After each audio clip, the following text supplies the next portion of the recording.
Tama kayo. Ako na mali. Another one.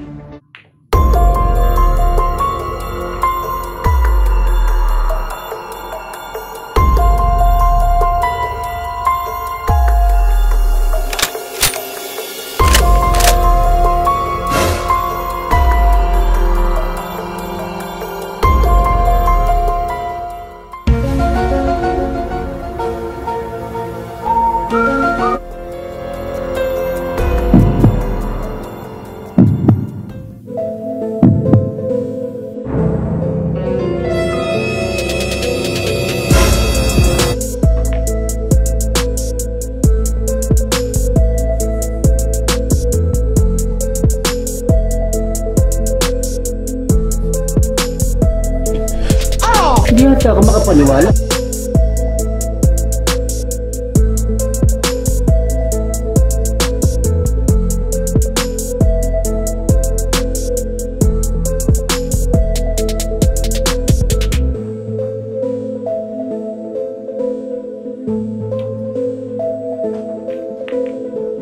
I think you should quit. Magandang umaga mga kaibigan, mga kabilyard. Welcome to Kabilyard Reaction and Commentary Videos. For today's reaction video, ito pag-usapan natin tong another exciting match between Efren Bata Reyes versus dito kay promising pool master ng US, no, itong si Brandon Rios. Naganap itong laban nila noong 2020. Ito yung invitational tournament at challenge nila dito si Efren Reyes. Kung sinong manalo ng 3 beses kay Reyes, makaka-receive siya ng $20,000 US. At dito nga nasa 9 ball yung kanilang laban at race to 5 yung kanilang match. Magkaroon sila ng alternate breaking format at dito nga nanalo sa lag si Efren Reyes sa rack number 1. Kaya siya yung nag-break at may pumasok naman na bola. Maganda yung kalat ng bola sa table, no, at mukhang mahirap itong position ng uno, kaya nag-play safe muna si Efren Reyes. Mapansin niyo dito talagang napakahusay ni Reyes sa cue ball control at talagang hindi niya pinagbibigyan itong kalaban niya si Brandon Rios. Panoorin natin mga kabilyard.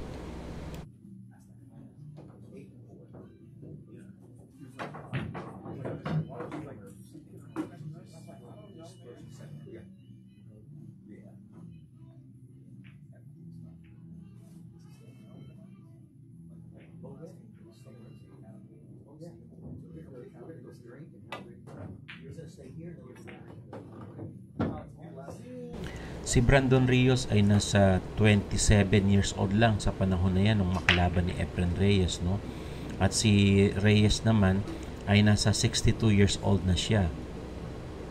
Mapapansin ninyo dito si Efren Reyes medyo may katandaan na talaga sa kanyang paglalaro ng bilyard. Pero mapapansin nyo din yung kanyang husay pa rin, no? Hindi kumukupas kahit nasa edad na siya. At dito nga maganda yung pinapakita ni Efren Reyes dito sa kalaban niyang bata pa, no, pero pool master na rin yan, si Brandon Rios ng Nevada, USA. Kaya panoorin natin mga kabilyard kung paano maglaban sila dito sa race to 5 match.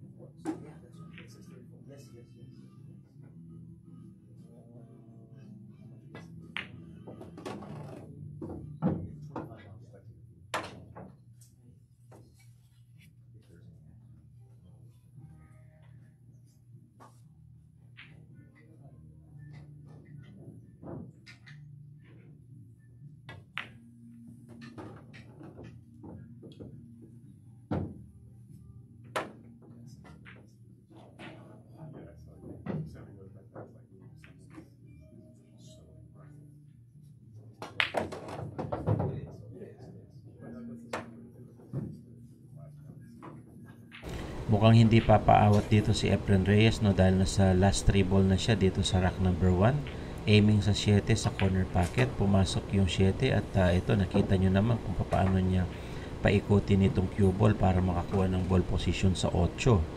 At konting tira lang ito para makaposisyon naman sa 9. Muntik pang hindi pumasok yung 8 na yun pero nahulog pa rin. At dito last ball si Reyes para sa rack number 1. Pasok ang 9, 1 point ang kababayan natin na si Efren Reyes, 1-0. Si Brandon Rios naman ang magbe-break dito sa rack number 2 dahil alternate breaking format nga yun sa kanilang rule. Tingnan natin kung makabawi si Brandon Rios dito sa rack number 2.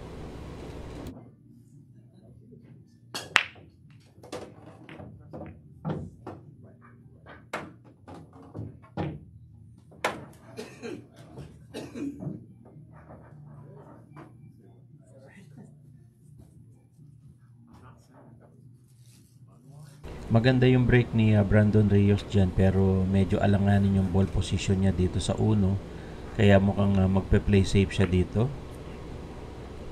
Medyo maganda ang play safe niya dahil naitago niya sa likuran ng 7 ball, yung cue ball, no?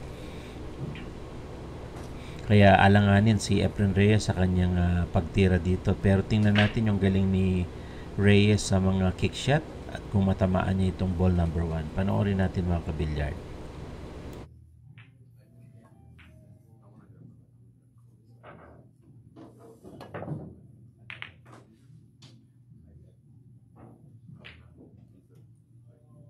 Napakahusay talaga doon sa Turel kick shot na yun ni Reyes. Pero ganun pa man, nagkaroon ng available shot itong si Brandon Rios. Kaya balik sa table shot para tirahin niya itong 1, no? At mukhang gusto niyang patanggal itong plastic dito sa center table. Kaya panoorin natin mga kabilyard kung anong diskarte dito ni Brandon Rios para sa 1 at tingnan natin kung makaposisyon siya ng magandang ball positioning doon sa 2. Panoorin natin ito mga kabilyard.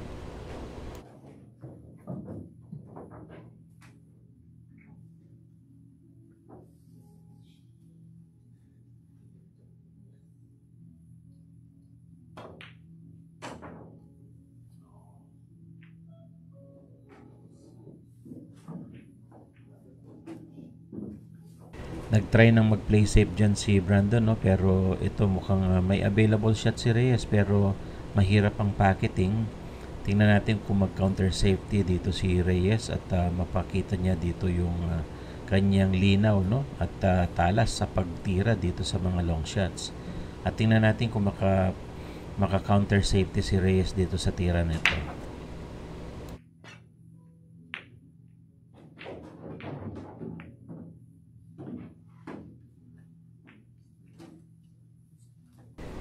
Medyo alanganin yung pagkakaposisyon ng cue ball, no? At maganda pa rin yung pinakita ni Reyes dyan dahil walang possible pocket para dyan sa 1 ball na yan dito sa tira ni Brandon. At tingnan natin kung maka-bank shot siya or mapina niya doon sa corner pocket itong ball number 1.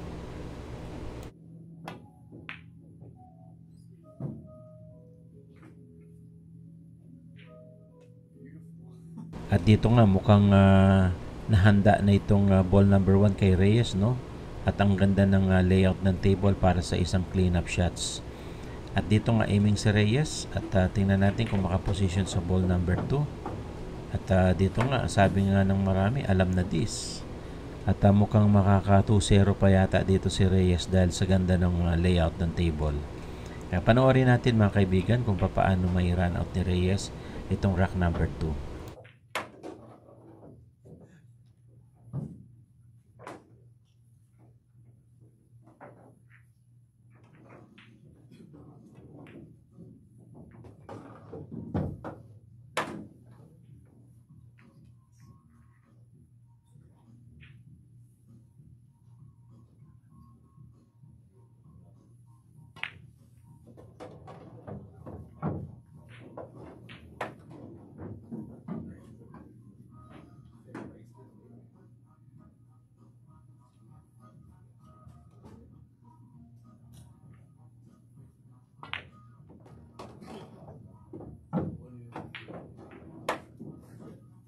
Tulad nga ng inaasahan natin, no, talagang napakahusay ni Reyes sa mga cue ball control. At dito nga aiming sa 7 para sa last 2 balls sa rack number 2. Nag-draw shot si Reyes dyan pero mahina yung pagkaka-draw shot niya. Pero tingnan natin, mukhang pipinahin niya pa itong ball number 9 sa corner pocket sa ibaba, no, dito sa kaliwa. Medyo mahirap yung tira na ito. Pero tingnan natin kung magawa ng paraan ni Reyes itong 9. At yun nga, nagawa ng paraan ni Reyes yung 9, pumasok. Kaya yung score natin dyan, 2-0, no? Lamang na lamang si Reyes. At si Reyes naman ang magbe-break dito sa rack number 3. Kaya tingnan natin yung breaking advantage kung maka-break and run si Reyes dito sa rack number 3.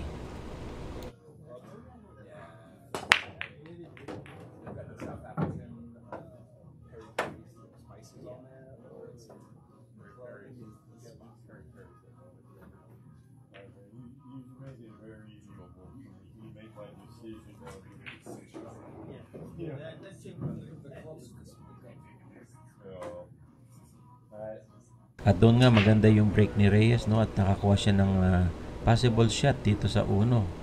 At maganda pa rin yung pinakita ni Reyes na yan at nakakuha din siya ng magandang ball position dito sa 2. Mapansin niyo yung kalat ng bola sa table, no, maganda itong kalat ng bola na yan at mukhang makaka-run out na naman si Reyes dito sa rack number 3, no. Makikita natin dito yung pag-control ng bola ni Reyes. Eksakto pati sa anggulo.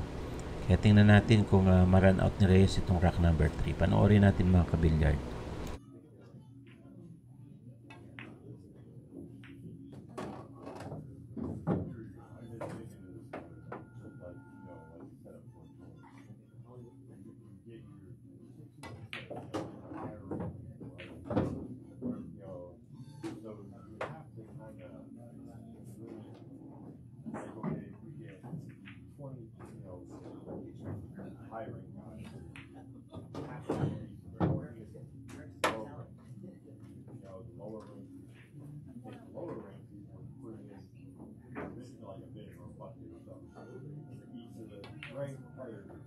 At dyan nga tulad sa inaasahan natin, no, talagang napakahusay ni Reyes. Konting pitik lang ito sa 8. Nakakaposisyon na siya dito sa 9. At dito nga mukhang masisiro yata itong si Brandon Reyes, no.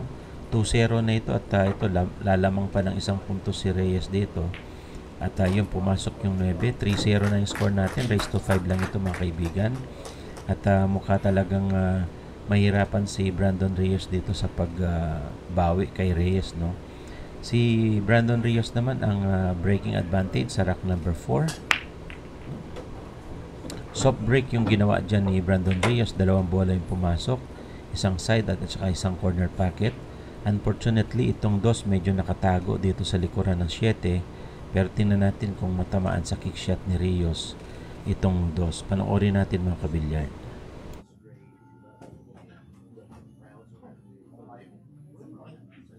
I saw that. Phone jumping out of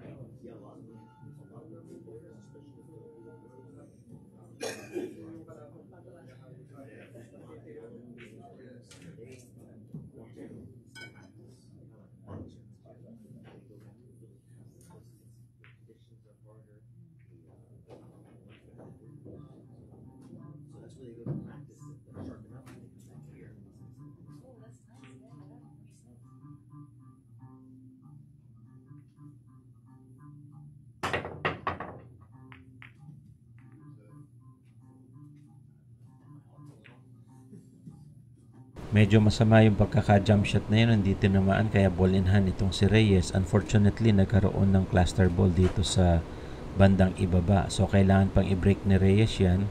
So, mukhang kukunin ni Reyes itong break nito sa pamamagitan ng pag-shoot ng ball number 2 dito sa side pocket. So, tingnan natin mga kabilyard kung paano i-break ni Reyes itong cluster ball sa ibaba.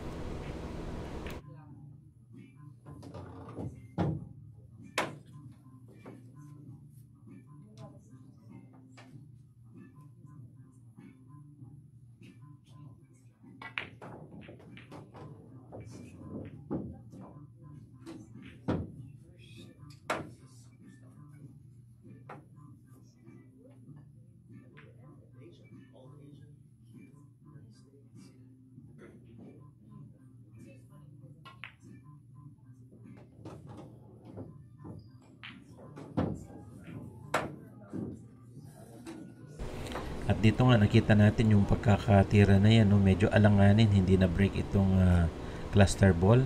Pero tingnan natin kung makuha ni Reyes itong tira na ito, no? At makakuha siya ng magandang ball position. Panoorin natin mga kabilyard.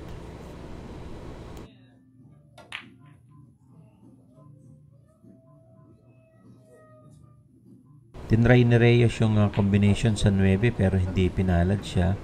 Ganun pa man, nakakuha pa rin siya ng magandang play safe, no? Talagang double edge yung tira ni Reyes. Kung hindi pumasok yung 9, talagang nilakasan niya ng konti para mapunta nga sa bandang gitna, no? Itong object ball 5. Pero napakahirap nito, magbabang shot yata si nagbang shot siya pero medyo makapal yung tira na yon. At dito mukhang nagkaroon ng possible shot itong si Reyes. Kaya tingnan natin kung maranot ni Reyes itong rack number 4.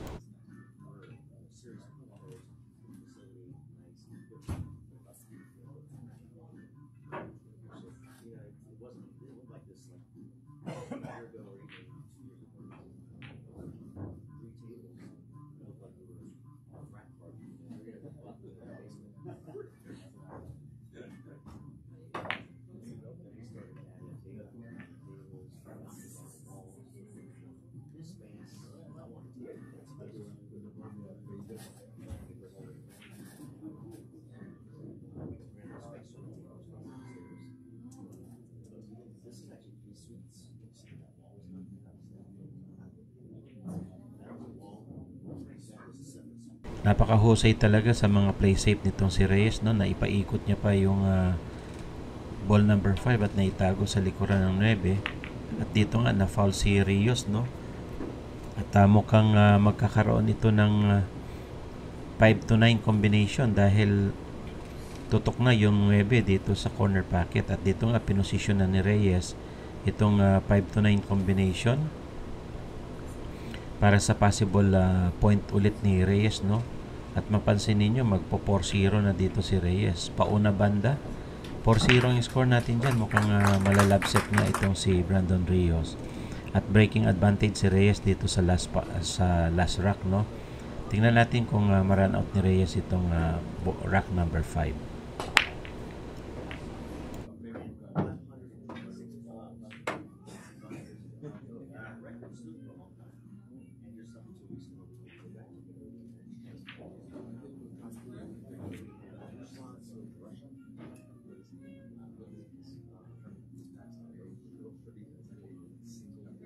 Soft break lang yung ginawa doon ni Reyes pero may pumasok na bola at maganda pa rin yung ball position sa uno, no? Napakahusay niya dito sa mga break na yan. Ito mukhang sumablay si Reyes dito sa uno.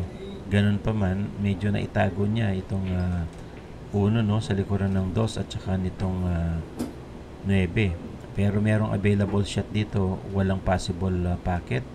Pero tingnan natin kung makapag bank shot si Brandon Rios doon sa corner pocket sa itaas.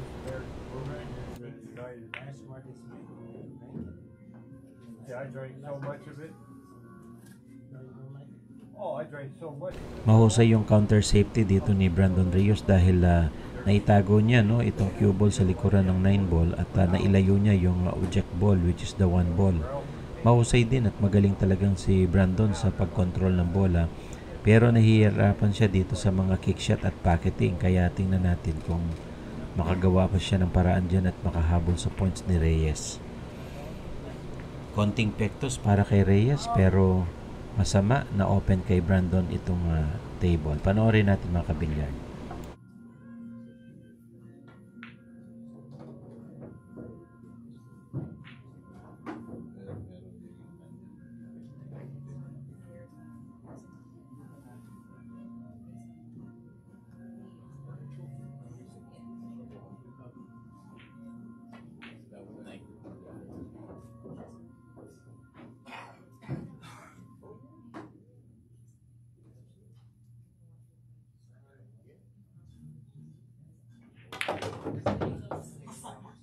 Ito mukhang napasobra yung pagkaka backspin nito ni Rios, no? At na-scratch siya. At alam naman natin kapag naka-ball in hand advantage itong si Reyes, 96% yung probability para ma-clean up niya itong rack, no? At napakaganda pa naman ng layout ng table maliban lang dito sa 5 and 6 na naka-cluster sa ibaba. Pero tingnan natin kung paano i-run out ni Reyes itong final rack dito sa kanilang laban ni Brandon Rios.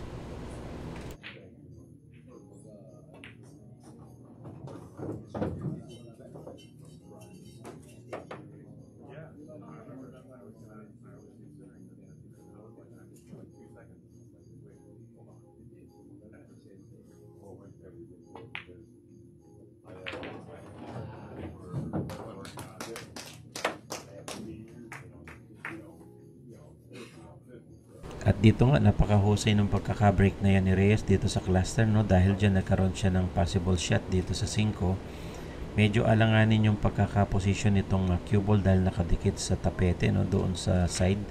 At tingnan natin kung magawa ng paraan ni Reyes itong ball number 5.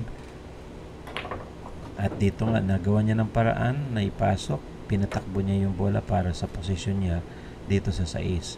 So tingnan natin kung ma-run out ni Reyes itong final rack.